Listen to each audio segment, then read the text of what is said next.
আজি বহু দিনৰ পৰা ভাবি থকা আশা এটা পূৰণ হ'ল। মানুহজনে আশাটো পূৰণ কৰিলে। এইফালে এয়া দেখিছে নহয়, তেওঁলোকে তোলাখিনি মানে মাৰি মাৰি ডাঙৰ কৰি আছে আৰু ফুলাই আছে। মানে আমি ঘৰৰ কাৰণে এখন তুলি বনাবলৈ লৈছোঁ।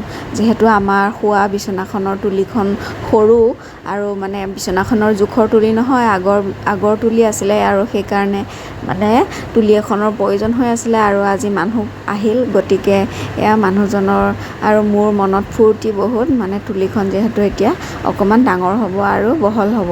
মানে আগতে তুলিখন বিচনাখনৰ জোখৰ নাছিলে আৰু এতিয়া বহু দিনৰ পৰা ভাবি আছিলোঁ আৰু আজি সেই ভাবি থকা কামটো সম্পূৰ্ণ কৰিবলৈ লৈছোঁ। এইফালে মানুহ দুজনে তুলিখিনি চাওকচোন, ইমান ধুনীয়াকৈ তেওঁলোকে ফঁহিয়াই আছে মাৰি মাৰি।